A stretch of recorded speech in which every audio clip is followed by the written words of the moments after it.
just for a minute. Close your eyes for a second. It's the 4th of July fireworks that we would have been expecting to see on a show as the Beverly Hills Housewives, right?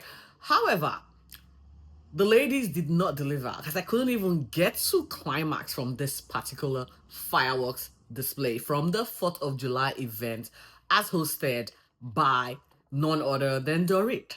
Now, you would know we have been 12 episodes in, and from episode 1 through to 8, we were trying to reconcile Kaale and Dorit's relationship. Now, we did get a break, and I'll probably say 2 episodes of break because Kaale had to go to Augusta.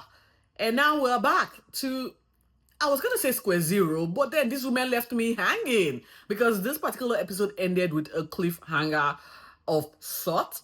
I do not know what to make of this. Again, Kaale and Dorit have got their dynamics of friendship, or however they want to, I don't know how we're going to define friendship.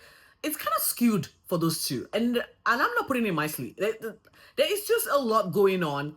We don't know exactly what or who to blame, but the dysfunctional relationship that these two women share, it's not healthy. It's not healthy. And before I go any further, welcome back, guys, to my channel, Poshcateyes Unfiltered.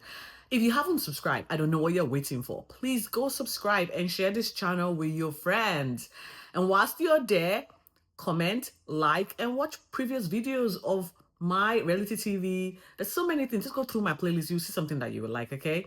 Now, with that said, let's just get right into the commentary. That was episode 12 of the Beverly Hills Housewives. As I said at the start, you know, the relationship dynamic between Dorit and Kaale has reached fever pitch. It got to fever pitch, and they were able to find some common ground. However, I'm going to add Sutton as well because this particular relationship dynamic, 3 is always a crowd, okay?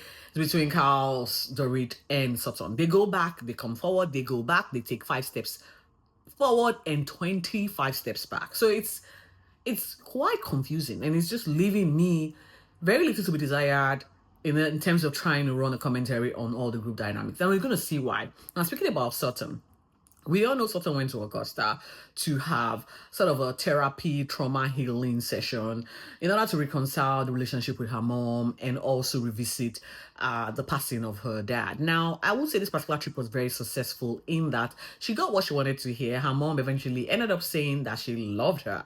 Apparently, it's not something she's heard from her mom, and it's quite understandable. The generation that the mom grew up in, that was not a word that was used quite often. I don't think it was used at all. And for the mom to take, you know, this big milestone and huge leap forward to say, okay, my daughter, you know I love you, even though I don't say it. This is how I feel about you. And Sutton obviously left Augusta feeling pleased and, should I say, love-filled. So good on Sutton for, you know, finding the answers that has plagued her her entire life, I would say. And yeah, Kaale and Garcelle were there to cheer everyone on, cheer Reba and Sutton on. It's quite a pleasing end to that particular trip. And now we head back to Beverly Hills, of course, where we see Dorit trying to organize, you know, 4th of July, which is, I think, the American Independence Day event, you know, inviting all the girls. Now, this is where this is where the whole drama happened. But before we get there, we did catch a glimpse of Bozoma having a chat with her best friend, talking about all things fertility issues. Apparently, Kinley and her are now on the journey to make babies, and you know what all of that entails. I think they're going through IVF, or, you know, assisted reproductive techniques, and so they are going through all the channels, all the procedures that is required for conception to happen. And so good luck with Bozoma in whatever she decides with Kinley. I'm not sure if they're pregnant or if they are going through this via a surrogate, but all the best, I guess we're going to find out at some point in the future. Now we head back to Dorit's house because this is where this particular event is happening, and the first to arrive was none other than Sutton. Sutton got there, and I will say this because before Sutton got there, there were some, I think, friendly guests that arrived to which Dorit welcomed, okay? And this is her, you know, closest of friends, but then we'll have the dynamics of the girl group. And so it was quite interesting that Sutton was left by herself, at the entry, the living area. She was there for maybe 25 minutes. And please, guys, do not tell me that Dorit did not have camera, given the theft situation that happened a few seasons back. She would have seen Sutton walking. She would have been informed by her house assistants, that there's someone downstairs. Sutton ended up sitting down there awkwardly for 25 minutes until Kaale showed up. And as soon as Kaale showed up, barely 2 seconds of Kaale showing up, we saw Dorit strutting down the stairs to say hello, completely ignoring Sutton right there and walking straight to Kaale and hugging and talking about the shrine of PK in front of the living room, or as a centerpiece rather. And I was like, this is fake. This is forced. Why would Sutton subject herself to this torture? Like, I will not. Like, I probably will not do this. For the life of me, we don't get along. We don't see eye to eye. I don't know. Like, I'm sure the money is big, but my confidence would be destroyed. I'm just saying that because at the end of it all, we then saw Kaale trying to drag Dorit back to the center where Sutton was, to exchange pleasantries. The lady came to your house. The least you could do is be nice and cordial and welcoming, I should say. It just turned into chaos because I think something about Sutton's Hermes bag caught her attention. She wanted the bag for herself, and back and forth ensued. And eventually they went, out back to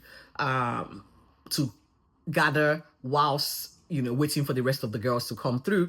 Not very quickly, we saw Garcelle walking now, and it was like the divide. The people that were ousted from the trip to Augusta were the first to were not seen. Rather, those who went to Augusta were the first to arrive at Dorit's shindig.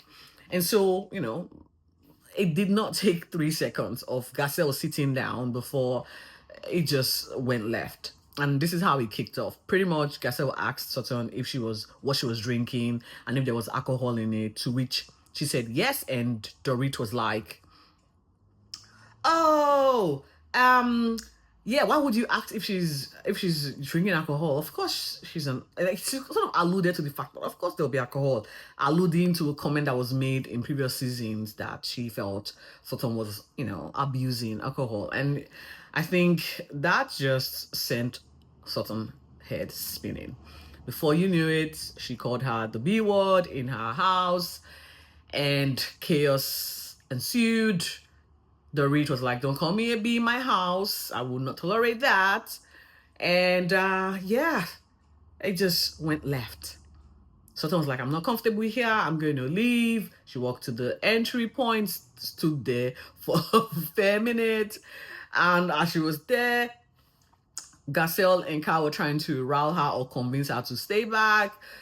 And she was like, "I can't," it was just back and forth. And whilst they were doing this, Erica and Bozoma walked in. Bozoma pretty much used the B word entering in, but there was no reprisal effect to that one. And the next thing, okay, they tried to sit down to see if they could get her over. Dorit came and said, "Well, why are we sitting down here? This is my house. This is my event. We're not going to be catering to her and her mood. And she was the one that called me a B word in my house, and I will not tolerate that." Sutton felt really, for me, the whole start of this particular scene it just indicated trouble from the get-go. You saw her come through. You refused to acknowledge her. She managed to warm herself up, had a drink, and you invariably called her an alcoholic, because that's exactly what it was. Let's just say it did not end well from here, because eventually trying to convince Sutton to stay just proved very difficult. She ended up leaving. The rest of the girls, including Katie, who came in at the later stage, all then went back to the pool area and sat down.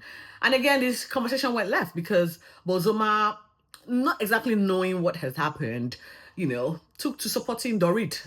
I mean, it's starting to look like Bozoma is just ass licking. I said that before. I respect Bozoma, but I feel like the way she's championing for Dorit is off-putting for me, and I don't know if the viewers can agree to this. I just feel like there's just too much rallying around, too much support, too much shouldering, too much mean girl like activity that is coming out from Bozoma, and I don't like it. Gasol called her for it. She tried to, find the right, because she's very good with words, talk all over that. Addressing the fact that, yes, she's supporting Dorit. However, that's called the sisterhood. Now, I do not know if that is a sisterhood. And very quickly, the conversation extended to Kaale, because according to Bozoma, Kaale is cold. And of course, Erica had relayed this information prior, to Kaale. And Kaale was like, well, you don't know me. You haven't really gotten a chance to know me. I have, on the other hand, extended a few friendship, should I say, hands towards you by visiting you, giving you flowers, complimenting you. And you have, shown a little bit of interest. And I thought we were cool, because I know we're not going to get any further, because you're rooting for Dorit, who at the time were not on speaking terms. And I'm not going to get close to you and share deep and meaningful so you can forward it, to your best friend. And quite fair, I'm with Kaale here. Now, I don't support Kaale every time. But for this particular scenario, Bozoma, you're reaching, and if you want to have friendship, you should seek for it, and you should seek for it without the umbrella of Dorit on your mouth every single time. And whilst that conversation was happening, Dorit chimed in, and it just went left. Because I'm like, why is this woman angry again? Like, you guys have kumbayad. What's going on? And they went back and forth. It seemed like we're not going to get anywhere. And I think Kaale realized this and decided, okay, I'm just going to hug this woman to shut her up. Hugged her. They eventually went upstairs and had a conversation regarding their separation and how it's impacting their mental health.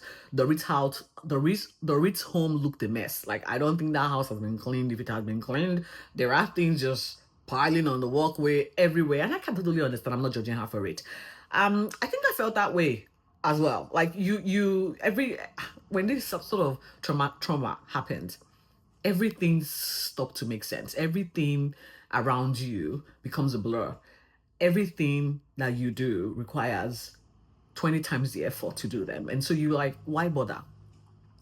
Because you're trying to focus on one thing at a time. You're zeroing on one thing at a time with the energy that you seem to not have, because it is emotionally exhausting in the best of times. Now, this particular episode ended here with Dorit and Kaale again trying to reconnect in a vulnerable way that they can, because they have something in common, and that's the fact that they're both going through a separation at the moment. And I hope that this particular moment of reconciliation would extend through to episode 13, which has just aired today. I am so late in recapping most of these shows, and so sorry guys, that is my bad. Now, what do you think with regards to Bozoma always trying to meddle in relationships that involves, or conflict relationship that involves Dorit? Like, she constantly, and she has the loudest voice. It's quite off-putting. I know, like I said, I like Bozoma, but I have to call it for what it is. It is off-putting, and she's not showing team spirit. It's more Mean Girls vibe. I would say that. Now, we're going to catch up on episode 13 to see what the girls, did post the 4th of July fireworks that did not, impress. Thank you so much for watching. Again, please like, comment, and I might be giving you a shout out in my next commentary. You are deserving. As always, stay safe and remain focused.